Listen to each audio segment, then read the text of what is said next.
there's a power imbalance between those making the decisions and the ones being affected by the decisions. So right now I'm in Chad, Cameroon, talking about the displacement of groups like the Bakola people for the building of the pipeline between the two nations.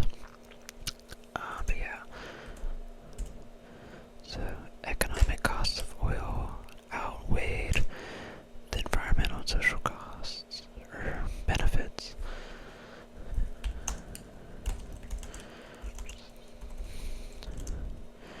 So there's a global demand for oil outweighs the local perspectives and necessity, lack of opinion, and voice involved. Solutions include stronger regulations,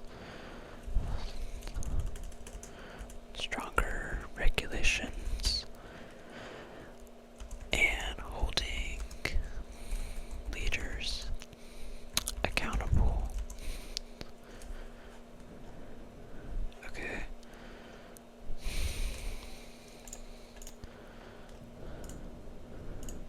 There's also been similar scenarios happening in Guatemala and this one section is talking about the difference between plantations and forests. I think it's trying to illustrate the idea that plantations don't operate the way that forests do, I suppose. Andrew Forrest highlights the deep and complex between environmental conservation, economic interests, and cultural values. Okay, so we have scientific forestry.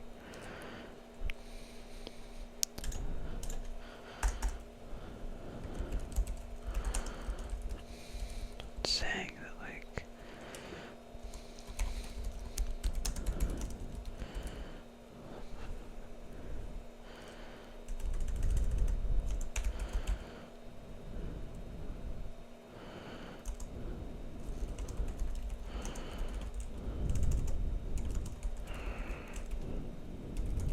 appropriately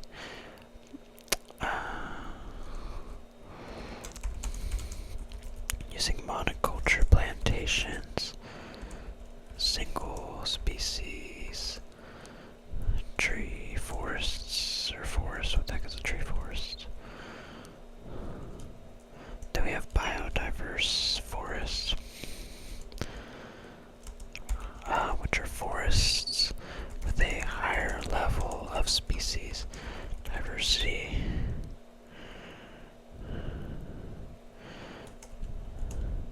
And the issue arises when these ecosystems are replaced with plantations, and I can already assume it's because they're worse for the land and don't, what's it called, cycle the soil as it needs to yearly and season to season. Okay, and then we have monoculture plantations introduced in tropical areas has it's offset the biodiverse forests. A lot of this has happened in South America with eucalyptus plantations.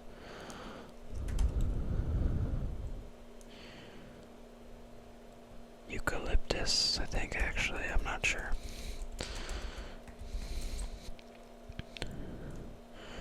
And this actually hurts the communities because there's a lot of groups that rely directly on the original forests.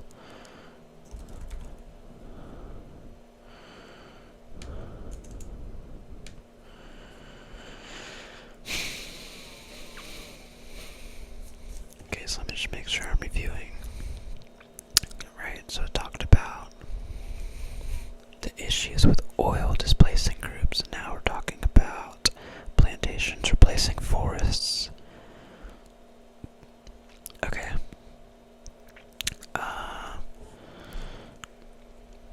And this goes back to the main idea of the reading, which is that it's like plantation forestry offers only short-term economic benefits because of the cheap costs to cut the forest, I guess you could say. But in the long run, permanently damages the soil,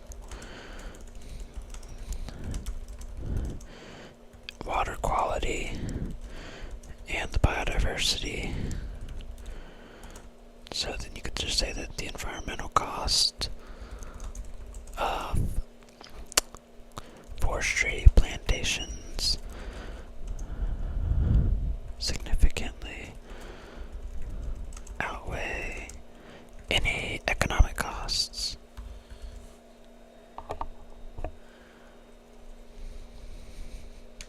Yeah. The response,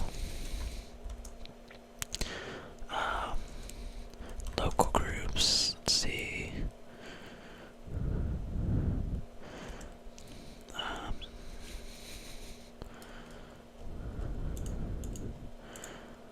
We have the Pennon groups, and so on, like the Pennon.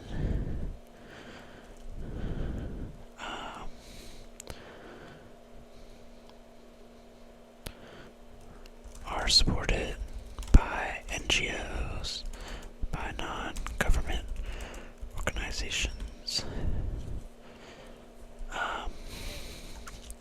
and then international groups have even stepped up, like Greenpeace and Friends of the Earth. Friends of the Earth, Friends of the Earth.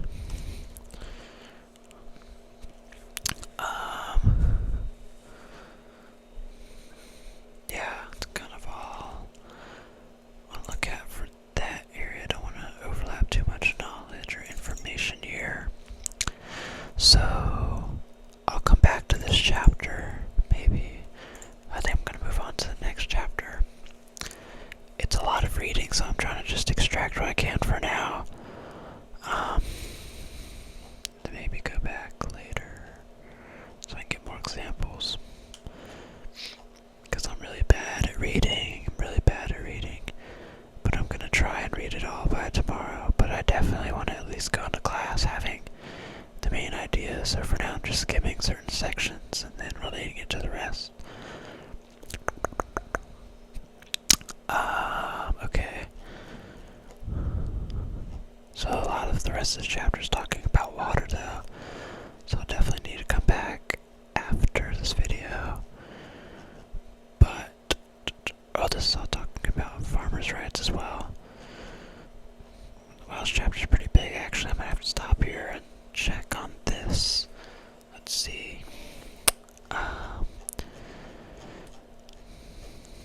Okay, let me look at chapter 7 though. Okay, so chapter 7 is about more urban planning, and like pollution, traffic, and kind of the idea of like our cities proportional in energy input and exactly what they excrete into the environment. And obviously they're not. That's why bigger cities like New York, Shanghai,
is it saying that, like, move to a globalized system? Okay. So, will the car become a universal item of consumption? I mean, it basically has a lot of areas.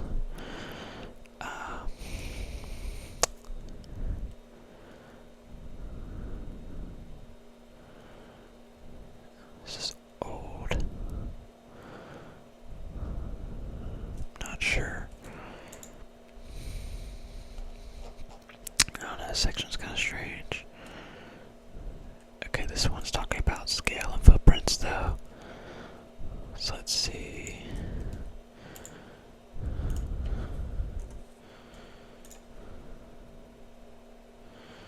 Okay.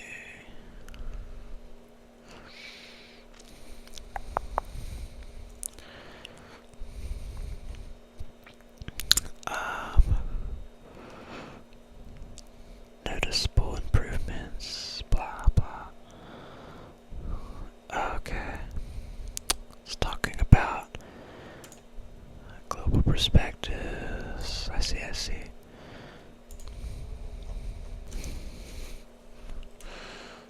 Okay.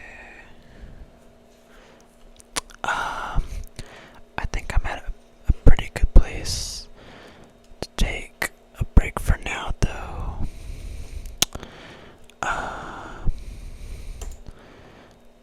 Interesting. Wow. Okay.